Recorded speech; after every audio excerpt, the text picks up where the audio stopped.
За сайн бацгаана уу эрхэм мөндөд үзэгчдээ. Тэгэхээр Child podcast-ийн ээлжид дугаар та бүхэндээ хүрч байна. Тэгэхээр энэ удаа бид студидтэй зочноор Наран Тэнгэр хөөгөөрөөд байна. За сайн уу Наран Тэнгэрээ? Сайн байна уу? За тэгэхээр өнөөдөр болохоор бид нар чамайг ер нь ирээдүйд ямар мэрэгжилтэй болохоо маш эрт одоо ингээд олчихсан ийм хүүхэд болохоор ураад гоё ярилцах гэж байгаамаа. Тэгэхээр чи эхлээд өөрийгөө танилцуулаач те хэдэн настай хүүхэд юм бэ? Тэ ямар одоо хүсэл сонирхолтой ийм хүүхэдтэй бид нар өнөөдөр ярилцах гэж байна вэ? За намайг уран засгийн хүүхдээ Наран Тэнгэр гэдэг. Би одоо 14 настай. Би одоо Тэмүүжүрэл сургуулийн 8 ангиас суралцдаг. Тэгээд ер нь аврагч мэргэжлийг анх 3 жилийн өмнөөс их сонирхож эхэлсэн. Тэгээд одоо хүртэл одоо ингэ аврах ангид болон онцгой байдлын албанд одоо ингэ бэлтгэлдээ явж байгаа. Яг нөгөө хамгийн анхны мэргэжилтэй ийм мэргэжил байт юм байна штэ гэж мэдчихсэн үеийн ер нь хийжсэн бай. Ерөнхийдөө зурагтнаас ер нь хараад хаа ихэнхдээ л ер нь дандаа цагдаагийн л албыг ингэ сурчлаад идэв штэ. Ер нь бол тэр дүүхэн онцгой байдлын албыг их сурчлаад идэв. Анх Нарны жимгээ кино үзэж хаад ер нь бол онцгой байдлын албан ийм байд юм байна, ийм гоё байд юм байна гэж сонирхож мэргэжлээ сонгож байсан. Тэр кинонд одоо яг ямар үйл явдал гараад тэр нь чамд илүү ингээд ойрхонтой санагдсан бэ? Тэнд ингээ галтгүүр өнтер авар харадуурын гарч байгаа. Тэнд ингээд салаан зэхрэгч багдараг тэгээд галс нөгч гэсэн яг 3 хүн хамтдаа ингээд үүрэг гүйцэтгэж байгаа. Тэр талаар ингээд хараад энэ онцгой байдлал ямар гоё юм бэ? Би ч гэсэн энэ албанд орохыг хүсэж ийн гэл тэгэл аврагч мэргэжил сонгосон. Тэгээд за энэ мэргэжлэр ингээд юу би ажиллах юм байна гэж бодчихгоодаа дараа нь чи ер нь яг юу хийсэн бэ те? Онцгой байдлын газарт очиад бас уулзж исэн гэсэн шүү дээ те. Тийм. Тэр талаараа ярьж өгөөч.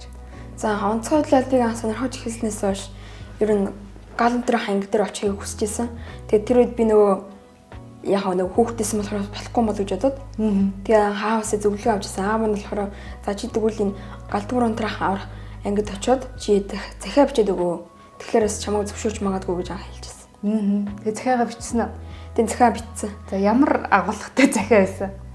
Ер нь нэг анх яг бичиж хаад бол яг тэр галтгүүр өнтер хавар ангийн дарга зориулж бичижсэн. Хэдэн настай байсан тэгэхэд? Тэр үед 11 настай байсан. Зүг. Одоо 3 жилийн өмнө юм биш те. Тий. Тэгээд тэр захиандаа одоо аврах ангитай чинь танилцъя гэсэн юм уу? Яг юу гэж үтсэн?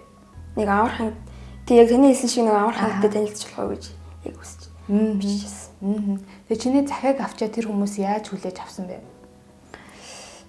Нэг ийм түүх байд юм аа. За. Яг галт унтрах ангийн гадаа очингууд жоо ингээ хүлээгээд өгсөжсэн аахгүй юу. Тэгээ орох уу яах вэ? Наваа оруулж болох болов гэж ингээ зогсчихсэн чинь цаана ингээ хүмүүс сууж ирсэн.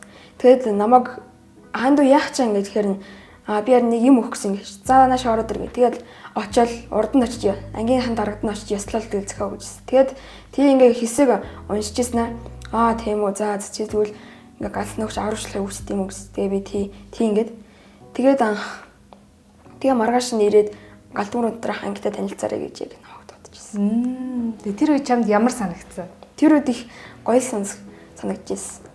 Захиагаа өгөхдөө сандарсан уу яасан? Тийм захиагаа өгөхдөө сандарсан. Тэгээс өвшөөрөхгүй болов яад юм бол гэж бодод. За тэгээ маргааш нь тэр ангитай танилцсан чинь чи юу олж харсан те. Тэгээ тэр нөгөө нэг одоо галс өнөгчийн мэргэжил ер нь ийм юм байж тээ гэд илүү их нэг киноноос үзснээсээ өөр зүйлсүүд ер нь мэдэж авсан уу? Ямар байсан бэ? Тийм киноноос өөр зүйлүүд бол аюу их мэдэж авсан. Ер нь бол гал унтрах машинууд бол яг тэр кинонд гарч ирсэн машинууд одоо энэ машинууд хоорондоо аюу их өөр харагдаж байна. Энэ одоо миний хүсэж байгаа алба ямар их хөгжиж ин ямар гоё юм бэ гэж их тэр киноноос илүү их гоё санагдчихсан. Нөгөө онцгой байдлын анги дээр нь очиод ингэ чамд юм зааж өгдөг гэж штэ. Хамгийн ингэ мартагдашгүй нөгөө нэг тэр заасан юм нь юу байсан бэ? Одоо шийдвэл нөгөө нэг хошуу өгсрах энэ тэр заасан юм бэ штэ. Тэрнээс гадна жилүүл өөр юу чам зааж өгчсэн. Хамгийн ер нь байнга зааж өгдөг юм нь уяа зинглаа. Ер нь ахнарын хаа цүнхэн дэдэг тий. Нэг уяануудыг авч байгаа л тэгэл одоо ингэ бүх юм ч одоо мэдээлэлцсэн шүү дээ. Тийм болохоор уцнаас ингэ харж бол энэ уяа зингэл ингэ шид юм байнгын л тэгэл тавтал яж дээ. Зүг. Ямар үед хэрэг болох вэ тэр надаа? Одоо тариншинд одоо ингэ хүн унчлаа гэсэн мэдээлэл шүү дээ. Тэрэн дээр одоо ингээ аврагчаа бэхлэх тохиолдол юм уу те эсвэл нацилкэн дээр олсороо нацилкэн дээр хүнээ тавьжаад тэгээ бэхлэх талаар тийм үү. За тэрнээс хоошоо чи одоо яг энэ сонгосон мэрэгчлэлтэйгээ холбоотойгоор те янз бүрийн үйл явдалтай эсвэл арга хэмжээ, сургалт тийм юмд юу н хамрагдсан уу? Уралдаан тэмцээнд орох ч юм уу те. За жишээл өнгөрсөн жилийн 5 сард онцгой байдлын байгууллагын нэгдсэн тогтолцооны жилд 20 жилийн болсон. Тэрэн дээр бол би оюутлын газрын ерөнхийлөгчөөс нь тийм онцгой байдлын ёслолын хувьцаатай очсон. Тэр үед очиход бол аюу гоё байсан. Яг ингээл миний мэддэггүй очиж үзээгүй ангууд их байсан учраас сонирхож мэдэж авах зүйл аюу их байсан. Онцгой байдлын газар гэхэр дотроо нэг одоо хүмүүс нь мэрэгжлэр өөр байгаа шүү дээ. Тэгээд за би яг энэ аврагч болно. За би эсвэл яг энэ чиглэлийн хүн болно гэдгээ чи сонгоцсон маа юу? Тий сонгоцсон маа. За яг ямар чиглэлийн хүн алгаа? За онцгой байдлын дотор бол ингээд 4-5 төрлийн ингээд аврагч мэрэгжлээд байгаа байхгүй юу? Хиймчин аврагч, хурчин аврагч, усчин аврагч, шумбагч аврагч гэдэг. Тий. Гэтэ тэр бүхнийг тэр болгонд үүрэг гүйцэтгэдэг ганцхан аврагч одоо нийслэлийн аврах гэдэг байхгүй юу? Нийслэлийн аврах 150. Тэнд байдаг аврагч нар одоо миний саяны хэлсэн төрөл албан тушаалуудыг бүгдийг нь үрг гүйцэтгэдэг. Тэгэхээр илүү их онцлогтой. Тийм байна. Би Тэмүүжин сургуульд орохоос өмнө өөр сургууль сурч байсан байхгүй юу? Тэгээд тэр үедээ би Галмөр өндөр хангалттай танилцсан жилсэн шүү дээ. Тэгээд тэр ангийнхаа дараагаас нэг гоё CD бичлэг аваад за ингээд 5 төрлийн ингээд гамшигаас хамгаалах тийм хичээлсэн. Тэгээд тэрийг сургуулийн менежерт хэлээд тэгээд тэрийг ингээд үеийнхээ хүүхдүүдэд ингээд танилцуулж ярилцчихсан. Тэгээд ер нь гамшиг хийсч ирдгүй хийж ирдгүй хийсч ирд юм байна гэж яг өөртөө тэгж хэлжсэн. Одоо ингээд чиний бодлоор заяа ер нь энэ онцгой байдлын тий алба яагаад байх ёстой гэж бодож чинь чи юу гэж бодож байна? Одоо яг онцгой байдлын байгууллагаас өөр одоо ингээд гал төмөр ер нь дэлхийн байгалийн гамшиг аюулт үзэгдлэр явж байгаа өөр алба байхгүй шүү дээ. Тийм болохоор яг дэлхийн танигц айгуу гой алба гэж. Жишээ нь нэг Туркд газар хөдлөлт толсон шүү дээ. Тийм. Тэгээ тэр үеэр Монголын онцгой байдлын албаагчид тийш нэг яваал ингээл ажиллаж байсан шүү дээ тий. Тэрийг чиглүүлж ингээд үзчихсэн үү? Тэр ингээд одоо мэдээллийг зурагтаар гарсан хүмүүдийг нь үзсэн үү? Тэг үзсэн аягүй үзсэн. Ер нь тэгээ манай Монголын аврагчид одоо ингээд гадаад улсад үүрэг гүйцэтгэхийн чадвар их бахархалтай л байсан. За чиний хувьд одоо хэрвээ ингээд сургуулаа төгсөө үз тий. За тэгээд дараа нэг онцгой байдлын албанд ажиллахаар боллоо гэж бодоход яг яаж ажиллая гэж бодож байна? Одоо ирээдүгөө чи яг яаж төсөөлж юм бэ? Ирээдүйд болохоор одоо энэ Тэмүүжин сургуулиуд төгсчөөд гадаадын онцгой байдлын ихтэй сургууль сурах гэсэн бодолтой л байна. Одоо Монголдоо бас дожид хэргийн сургууль байгаа. Тэгээ Оросын улбаны улс, Унгар, Польш, тэгээд Солонгос улстай байгаа. Одоо чамаа ингээ мэргэжлийн аягүй их одоо сонгоход ч юм те ер нь хэн хамгийн их нөлөөлсөн бэ? Одоо жишээлбэл чи нэг захиа бичгээд ааваасаа асуугаад ярилцсан гэж тэгж штэ. Ээж аав чи ер нь чамд юу гэж хэлдэг вэ? Аав ээж хоёр гэхүү ер нь манай анх налах дэрэг онцгой байдлыг хэлсэн дараа хурандаа чин батал намайг одоо энэ үртэл өсгөж дээшлүүлсэн гэх юм уу? Тэр үндэлээ аягүй их талхаарч явдیں۔ Одоо 3 жилийн өмнөх хамгийн анх ингээд тэнд онцгой байдлын газрын гадаа тий налаах юм тий онцгой байдлын газрын гадаа ингээд захиа бариад зогсож исэн. Одоо чи заяа өнөөдөр байгаа чи хоёр ингээд авсан мэдээллийн хувьд ч юм уу тий ингээд өсч дэвжсэн гэж штэ. Тэр нь яг яагаад чи тэгж хэлж байна? Чамд ямар өөрчлөлтүүд ингээд гарсан бэ?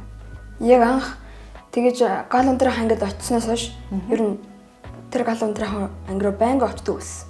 Авчиж ингээд за шалангийн ийм килограммын даацтай юм байна. За шаланкны иймэрхүү байд юм байна. Хошуунаас иймэрхүү олон төрөл байд юм байна гэж ер нь гал унтраа чиглэлээр аягүй их мэдлэг болж байна. Одоо шилбэл энэ нөгөө онцгой байдлын газраас өөртөө аврагчаас өөр ингэ сонирхож исэн мэрэгчлүүд ер нь байсан уу?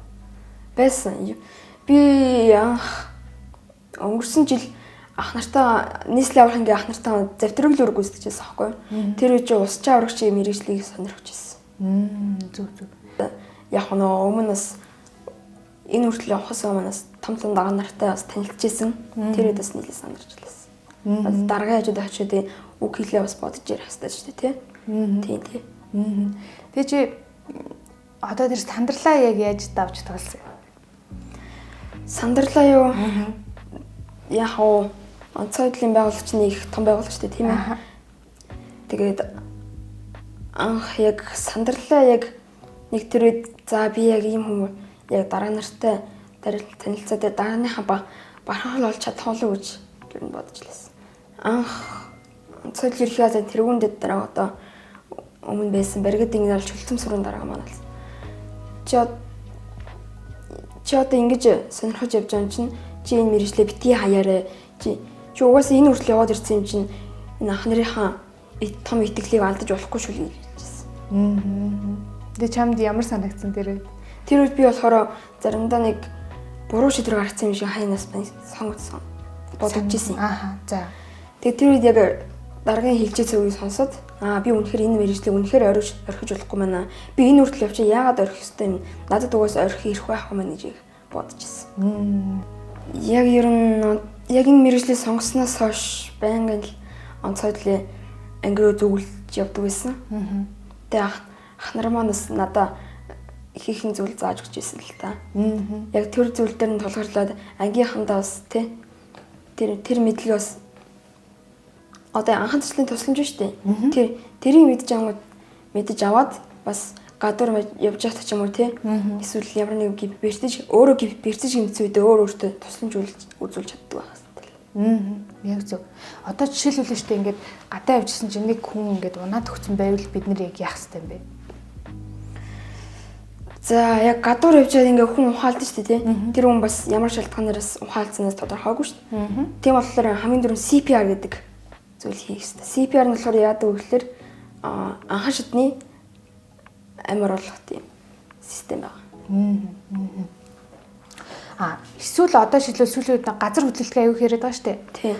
Газар хөдлөлт болох юм бол шилбэл тий одоо хитэн балаас дэшээж гэдэг байшин барилга хөдөлтөлөө тэгэж аим болвол бид нэр яг яаж аим гарах хэвтэй вэ? Тэр талаар судалсан аа жаа. Тий би ер нь л одоо манай ингээд гамшиг самаа сургууль төв 116 дугаар ингэж байдаг байхгүй юу? Тэр анги дээр бол одоо ингээ хүмүүс тэр анги маань авар хангид ингээд хамт үйл ажиллагаа явуулдаг байхгүй юу? Тэрэн дээр ингээ хүмүүс ирэхээр би тэгээд хамт ингээ сургуультанд ордیں۔ Тэгээ газар хөдлөлтийн үед хамгийн түрүүнд яах ёстой вэ гэхээр одоо газар хөдлөлт болохоос өмнө урьдчилан сэргийлэх арга хэмжээ нэвэл одоо ямар нэгэн байдлаар том хэмжээний тийм тавилга шүү дээ. Тэднийг хамгийн түрүүнд бат бүх одоо ингээ таазандаа ч юм уу эсвэл ханандаа ингээд сайн бэхжүүлэх хэрэгтэй. Чиний бодлоор штэ хүүхдүүд яагаад ер нь юм гамшигын үед те хэрхэн яаж амь аврагдах хэрэгтэй вэ? Те онцгой үед онцгой тохиолдолд одоо яаж жишээлбэл өөрсдийнхөө амнасыг аврах хэрэгтэй вэ гэдгээ яагаад хүүхдүүд энэ ийм мэдлэгтэй болох хэрэгтэй вэ? Чи юу гэж бодож байна?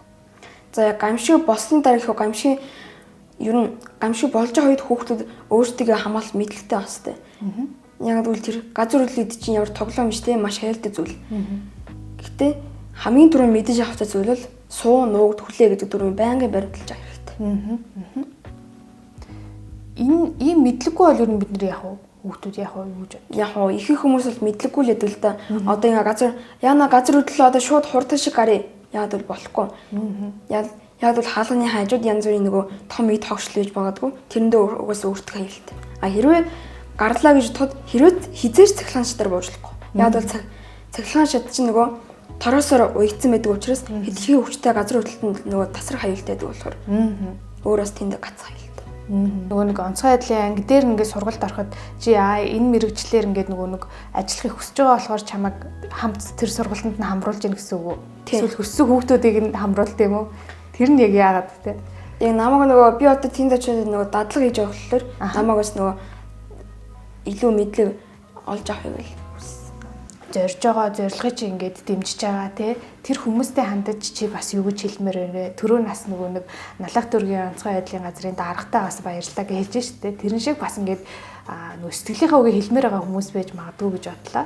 Юуны төрөнд намайг энэ хүртэл үсгэж төрүүлж дэмжижсэн аав ээжтэй их маш баярлдаг.